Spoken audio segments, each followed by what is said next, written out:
Maider eta ni Ainize gara eta gaur aurkeztuko dizuegu egin dugun gas sentsorea. Bueno, hemen ikus dezakezuenez, funtzionalitatea Arduinoz programatuta dago eta muga bat adierazi dugu hemen. Horrek zer esan nahi du? Adibidez, muga horretara llegatzen bada, orduan LEDa piztuko da eta baserra zarata egingo du. Baina bestalde, ez bada kantitate edo kopuru horretara heltzen, orduan LEDa itzalita mantenduko da eta aldi berean baserra ez du zaratarik egingo. Eta orain egingo dizuegu froga bat ikusteko nola funtzionatzen duen.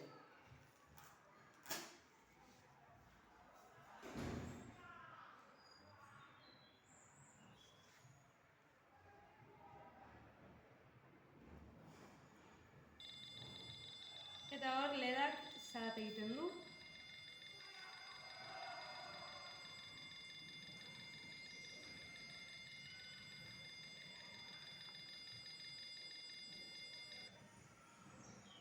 Eta orain amatatzen da.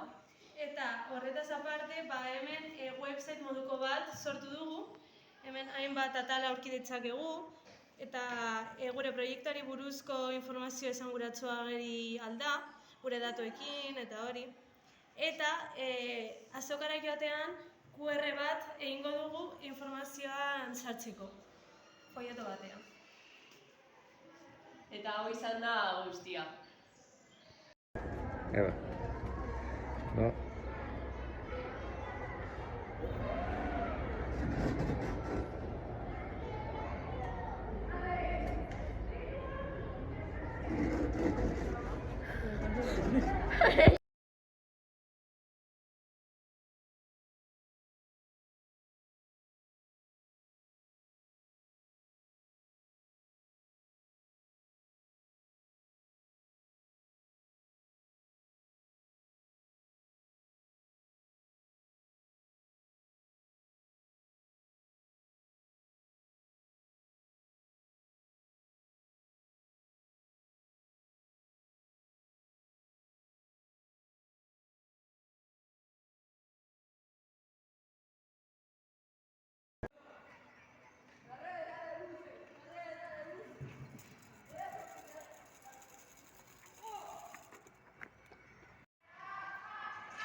Hacemos un bottle flip con el coche.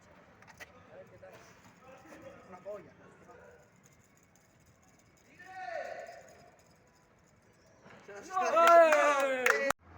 Ya. Barry se ha pegado el pulso, Pegan una patada. Tramposo. ¿Qué ha quedado quieto el tuyo? Miguel. Con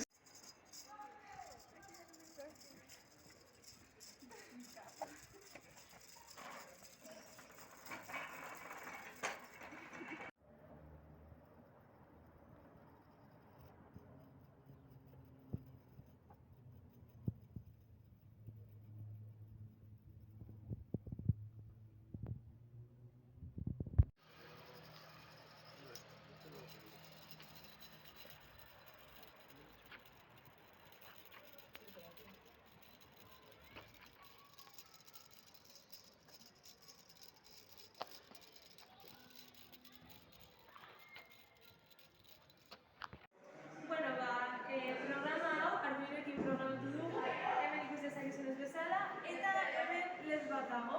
Eta horrek esan nahi du LEDa 950 milisegundotara iristen denean, hau piztu egingo dela.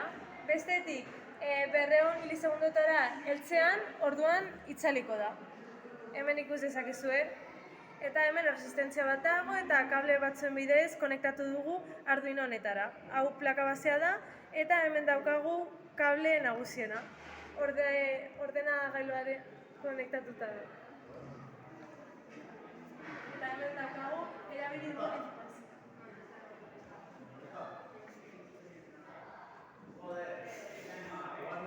informazioa.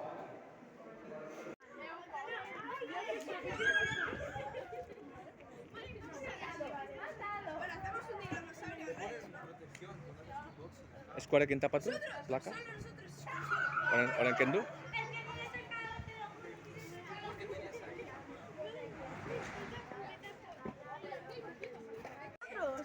¿Qué hay que decir? Estoy que te toco como quiera yo la choco, arranque pecado, me gusta los...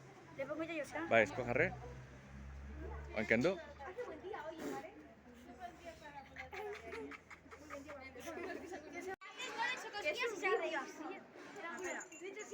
¡Wow!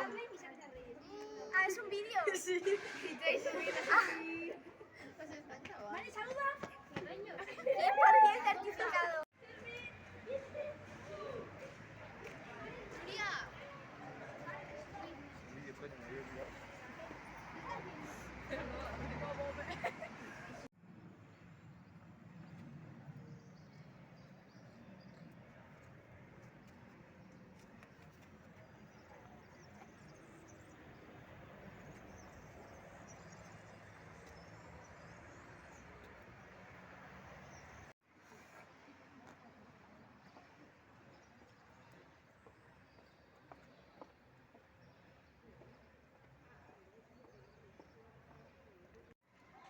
Pero ponle de frente. ¡Delincuentes a la fuga! ¡Hombre, ya!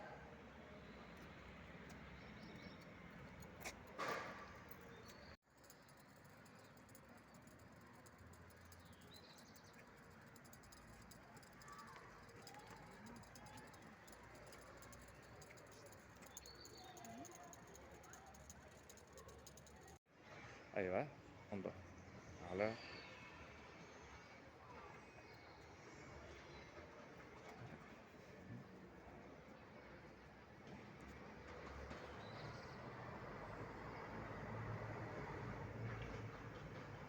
Gartzen, Alain, Izadi, Inigo eta ni egin bize gara, eta hor aurkeztuko dizuegu Arduino bidez programatu dugun LEDa. Programatuta dago eta 1 milisegundu itzaltzen da eta 1 milisegundu pasa eta gero berriro pizten da eta hemen dago funtzionalitatea.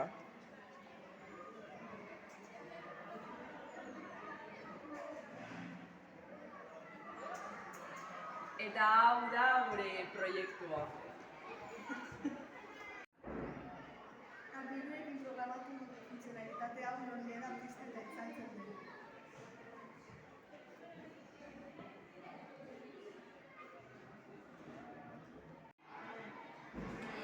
Kaixo, gu, Asier, Erik, Moja, Pablo, Joritxetan dugu gara eta horrengo gauza programatu dugu. En Arduino, por lo cual una LED se enciende por 1000 milisegundos y se apaga por 1000 milisegundos. Adibidea.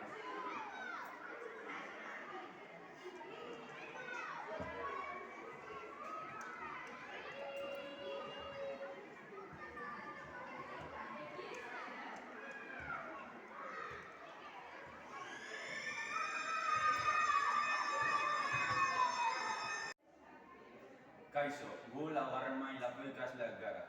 Noa, Xavier, Jorge, Andoni eta ni Markel. Eta gaur Arduinoarekin landu du zerbait, LEDa 5 segundutan piztuta egongo da eta bat segundu itxalita.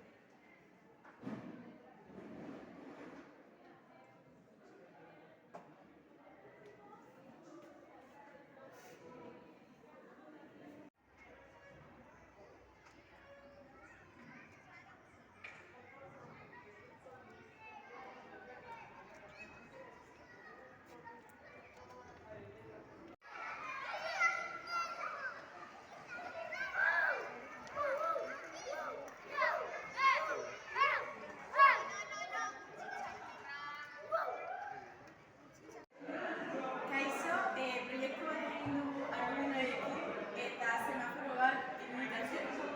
Ikus dezakezuenez, semaforoak kolore gorria, horia eta berdea du eta bakoitza pizten da segundu bat pasatzean. Hori, kodigo honekin programatu dugu, baina azkarrago edo motelago jarri ahal dugu.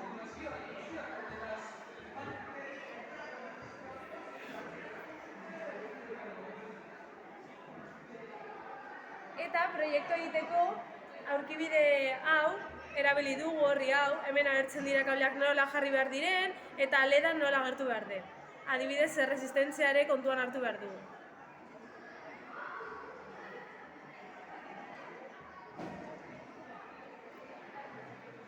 Eta hau izan da gure proiektu.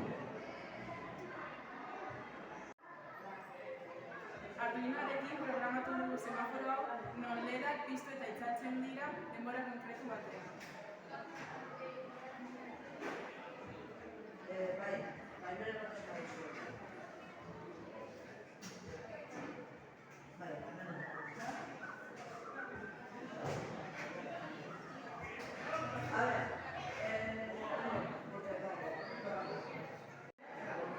Kaixo, gu Moja Pablo, Dori, Itxasen eta Erik Itxasen gara. Hemos programado un semáforo en Arduino con lo cual se apaga y se enciende en un tiempo concreto.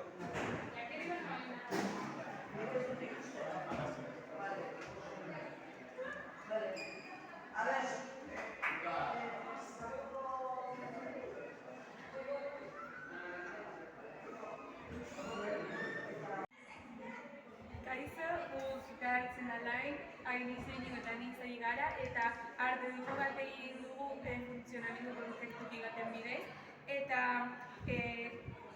LED hauek jarri ditugu semaforo moduan, eta aldatzen dira segundo konkretu batekin.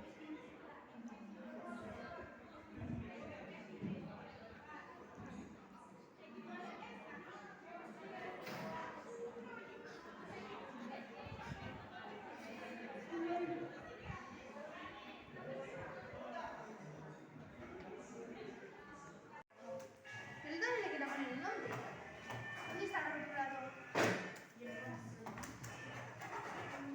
Tranquilo, tranquilo.